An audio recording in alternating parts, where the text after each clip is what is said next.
People have wanted a Switch Pro for quite some time now. The Steam Deck proved how viable Switch emulation was. So how is Switch emulation on the ROG Ally? Let's find out.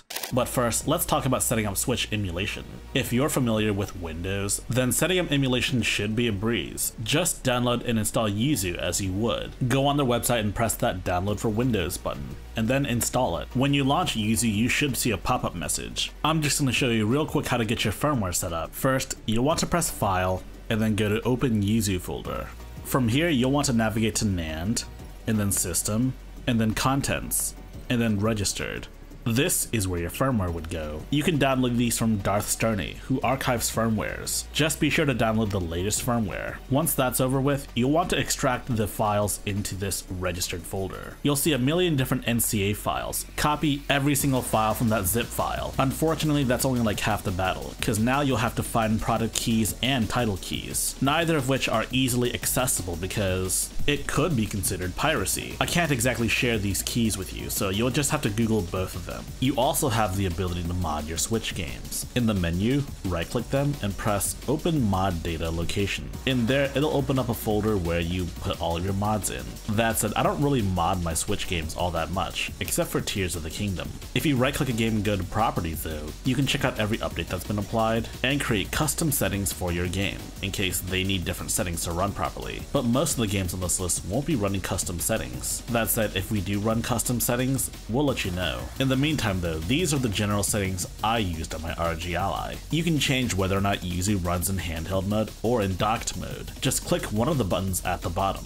Same deal with GPU usage. Also be sure to set your input device to Xbox 360 controller 0. If you docked the Ally though, you may need to change the input device. And finally, in order to install DLC or updates, you want to press File, and then click on Install Files to NAND. And in this window, you'll want to navigate to where your downloads are. Select all of the DLCs and updates you want to install onto the NAND. Don't worry about mixing up DLCs and updates for different games. Yuzu will know what updates and DLCs will correspond to what game, even if you don't have a copy of that game on your PC. And if you like what I'm doing with these videos, be sure to give a like and subscribe. That way more people can see this video. And also, I'll be able to hit my goal of 10,000 subs by the end of this year. First on this list is Metroid Dread. Since we haven't heard anything about Metroid Prime 4, we may as well play Metroid Dread once again. The game runs at a silky smooth 60 FPS, only going down to 30 FPS for cutscenes. Metroid Dread has no business running this well via emulation. Like quite literally, you're better off playing Metroid Dread on a Steam Deck or an ROG Ally at this point. They're both better experiences overall. Now we skip to a more complex game,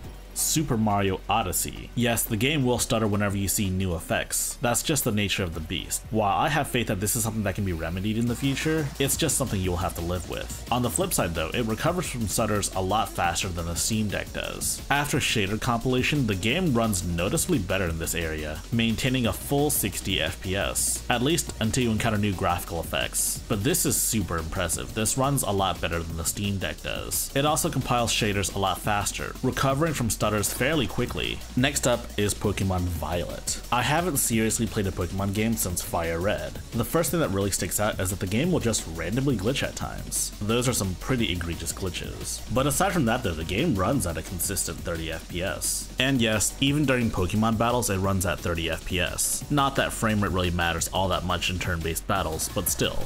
And like, come on dude, really? I pick a fire starter and my rival not picks a grass starter? And my starter already knows Ember? Y'all already know her fate was sealed. Now for the interesting questions. Is there a 60 FPS mod for Pokemon Violet? I think there is, but I forgot to apply it. Last but certainly not least is Fire Emblem Engage. Before I talk about the game, let's talk about how to play Fire Emblem. For your mode, you'll want to set it to classic mode. It's the only way to play Fire Emblem, and I don't care if I'm gatekeeping, it's just the truth. Man, Fire Emblem's really changed since I last played it. The game runs at a locked 30, only dipping when new shader cache has to be generated. There is a 60 FPS mod, and I'm sure this game will run at 60, though I don't really think it's that necessary given that it's a turn-based strategy game. Still though, Nintendo's hottest titles are playable on not only the Steam Deck but also the ROG Ally. Who'd have thunk it, right? Switch emulation is fairly easy to run these days. When the Switch inevitably gets retired, these games will stop being sold. But thanks to these hardworking developers of emulators, these games are perfectly preserved forever. We all know the Nintendo Switch eShop will shut down eventually, but thanks to emulation, that's no longer a concern. And yes, while quite a few titles on the Nintendo Switch have PC ports, Nintendo's exclusives do not. And it would be a shame if one of these titles were to, say, never leave the Nintendo Switch. So here are my thoughts on performance.